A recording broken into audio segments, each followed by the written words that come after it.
Good day, and welcome to those again who are following and those who are new. Today I'm going to speak about something that's called the trophic transfer of energy. Now, before that sounds a little complicated, in essence what I'm going to speak about is who eats what.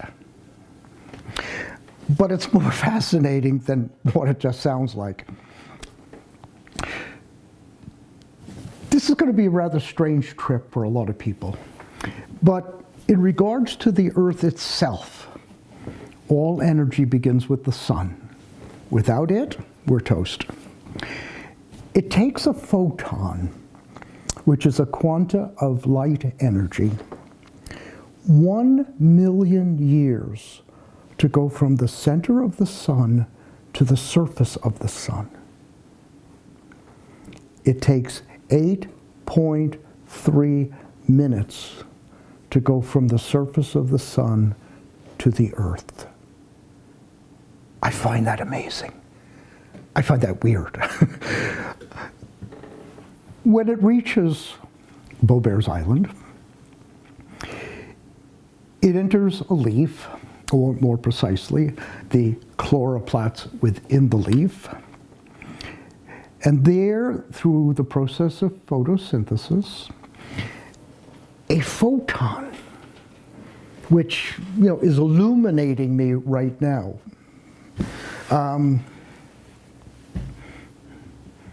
it's converted into a molecule of sugar.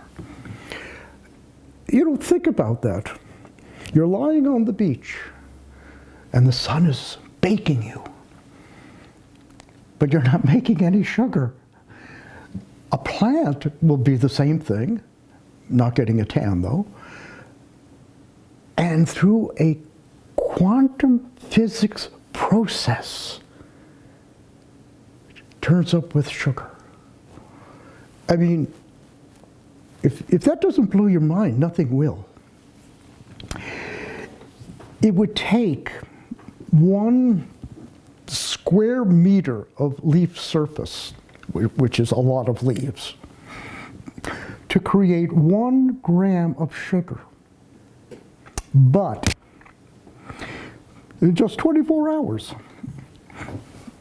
a good-sized tree with a lot of bushes or really big leaves, in 24 hours, 10 grams of sugar are created. And over the whole growing season from here, say, on a typical year, maybe May, maybe into September, 1,500 grams of sugar are created, used for growth and reproduction, and then stored as autumn takes place. I find that amazing. And then you have that plant. Now, plants are called the primary producers. They make their own food. They just need the sun. They take in that solar energy, converting it into chemical energy, and they are the net producers of oxygen. And then we have the secondary producers. We have herbivores that eat the plants, and then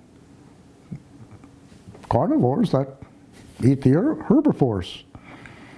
And humans are both herbivores and carnivores. We're omnivores. We eat meat and we eat plants.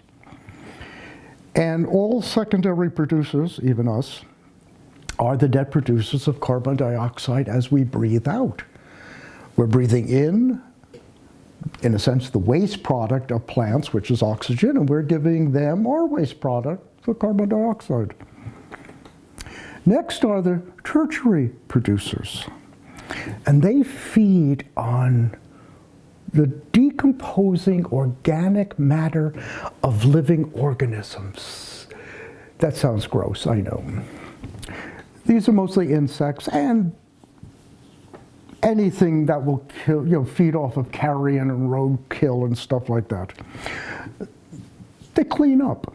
That's what they do, and they live on, well, decomposing matter. Lastly, we have the quaternary producers. This gets a little bit more gross. They feed on the waste products of living organisms. Best example I know, those little shiny green flies that you see on fecal matter and similar items we would rather not think about? Well, that's what they're doing. They clean up what no one else wants to touch. But in a real sense, they are the most important because they take what has come from the sun, gone through that whole transfer process, and the food chain goes back to where it started. Because eating food, and for us as well, is just a process of chemical conversion. We're taking that, converting it into energy through chemicals, and getting rid of what we don't need. These organisms secrete enzymes. They don't really sit there and chew. They secrete a chemical that breaks down that last bit of matter, and that's the final compound returned to a chemical state that then goes back into the process. Now, this is done by bacteria, fungi, and yet, especially with the green flies, we don't want to recognize it, or we simply don't recognize it. But without them, those chemicals would not return into the earth, be taken up by the plant roots, used with the sun and photosynthesis for growth and reproduction, and that whole cycle just keeps doing that like that. And it's been doing that for, I just read it too, 3.77 billion years old. In a teaspoon of healthy soil,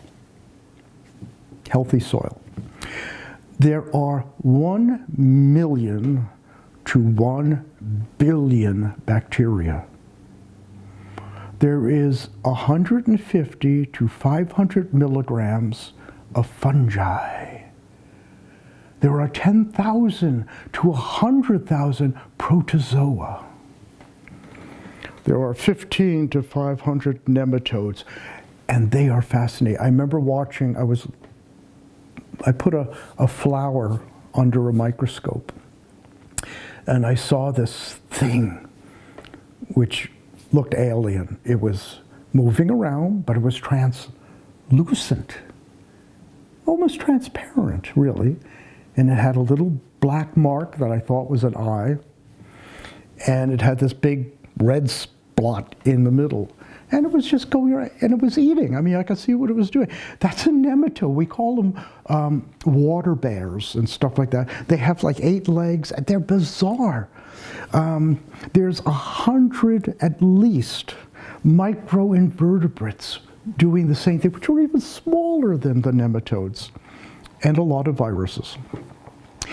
But they're all recycling the sun's energy to be reused in the next growing season. And we don't see, every spring we see that great vernal growth, and yet we don't understand that it was all come out of these chemical compounds of waste products. Nature never wastes. By the way, this whole process globally creates around, I don't know who measured this, 170 billion tons of organic matter every year. And that allows the Earth to continue as a living planet. We need to show a lot more respect. And nature may have something to teach us about living on the Earth. Reuse, recycle, renew. Are we listening? So the next time you're out into the woods, or come to Beaubears Island, take note of what's going on around you, the stuff you overlook. It's amazing. See you next time. Take care.